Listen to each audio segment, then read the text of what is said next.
Teología básica por el Dr. Charles C. Riley. Sección 11. El Espíritu Santo. Capítulo 59. ¿Quién es el Espíritu Santo?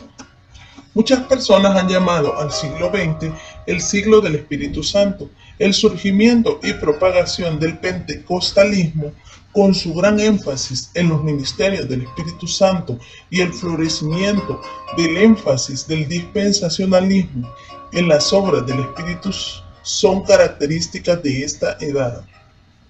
También la preocupación del siglo por la evangelización del mundo acentuó la necesidad de conocer el poder del Espíritu para lograr esto. Aunque este énfasis en la obra del Espíritu ha sido algo bueno, no siempre se ha orientado escrituralmente. Por lo tanto, hoy existe una necesidad aún mayor de prestar atención a la enseñanza bíblica sobre este tema. 1. Él es una persona. Que el Espíritu sea una persona a menudo se niega expresando el concepto de que Él es una personificación, digamos, del poder, muy semejante a la afirmación de que Satanás es una personificación del mal. Esta negación de su personalidad ha ocurrido a través de la historia de la Iglesia, primero por los monarquianos, los arrianos, los socinianos y hoy por los unitarios, los liberales y algunos teólogos neo-ortodoxos. A. Él posee y exhibe los atributos de una persona. 1. Él tiene inteligencia, conoce y escudriña las cosas de Dios. 1 Corintios 2, 10 y 11. Posee una mente. Romanos 8, 27. Y puede enseñarles a las personas. 1 Corintios 2, 13. 2. Él demuestra sentimientos. Puede ser contristado por las acciones de los creyentes. Efesios 4:30. Una influencia no puede ser contristada. 3. Él tiene una voluntad. La usa al distribuir dones al cuerpo de Cristo. 1 Corintios 12:11. También dirige las actividades de los cristianos. Hechos 16, 6 al 11. Puesto que la personalidad genuina posee la inteligencia, los sentimientos y la voluntad, y puesto que el Espíritu tiene estos atributos, Él tiene que ser una persona. B. Él realiza las acciones de una persona. 1. Él nos guía a la verdad, oyendo, hablando y haciendo saber. Juan 16:13. 2. Él convence de pecado. Juan 16:8. 3. Él hace milagros. Hechos 8:39. 4. Él intercede. Romanos 8:26. Estas son actividades que una influencia o una personificación no pudieran hacer, pero que la Escritura demuestra que el Espíritu Santo puede hacer. C. A Él se le atribuye lo que solo se le podría adscribir a una persona. 1. Él es uno a quien hay que obedecer. Hechos 10, 19 al 21. 2. Se le puede mentir. Hechos 5, 3. 3. Se le puede resistir. Hechos 7, 51. 4. Se le puede contristar. Efesios 4:30. 5. Se le puede blasfemar. Mateo 12:31. 6. Se le puede afrentar. Hebreos 10:29.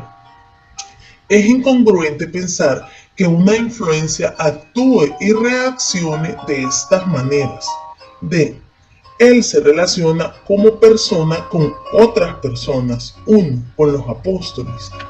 Él se relaciona con los apóstoles en una manera que demuestra su propia y distinta personalidad. Hechos 15:28. Él es una persona como ellos son personas. Sin embargo, Él es una persona distinta e identificable. 2. Con Jesús. Él se relaciona con el Señor de tal manera que si el Señor tiene personalidad, uno tiene que concluir que el Espíritu también la tiene. Sin embargo, Él es distinto de Cristo. Juan 16:14. 3. Con otros miembros de la Trinidad. Él se relaciona con las otras personas de la Trinidad como una persona igual. Mateo 28:19, 2 Corintios 13:14. 4. Con su propio poder.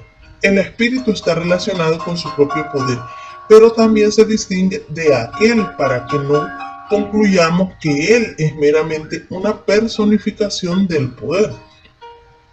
Lucas 4:14, Hechos 10:38, 1 Corintios 2:4.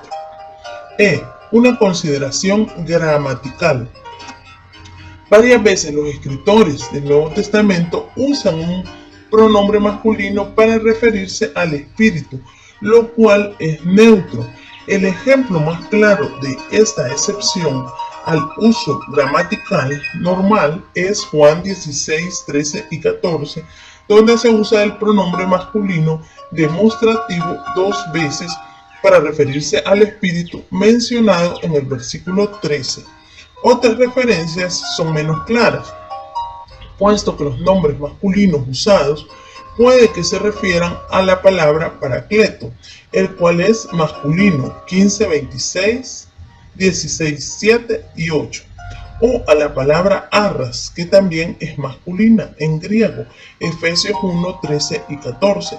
Sin embargo, la excepción clara al accidente normal en Juan 16, 13 y 14 sí respalda la personalidad real del espíritu. Cada una de estas líneas de evidencia escritural nos lleva a la conclusión de que el Espíritu Santo, aunque un ser espiritual, es una persona real como el Padre o el Hijo o como lo somos nosotros. 2. Él es Dios. El Espíritu no solamente es una persona, sino que es una persona especial, porque Él es Dios. Pruebas de la personalidad no son necesariamente pruebas de la deidad, pero las pruebas de la deidad también son pruebas de su personalidad. Si Dios es una persona y si el Espíritu también es Dios, entonces Él también es una persona. Sus nombres demuestran su deidad. Los nombres divinos del Espíritu revelan su deidad. Él se relaciona por nombre con las otras dos personas de la Trinidad 16 veces. Filipenses 1:19, el Espíritu de Jesucristo, y 1 Corintios 6:11, el Espíritu de nuestro Dios.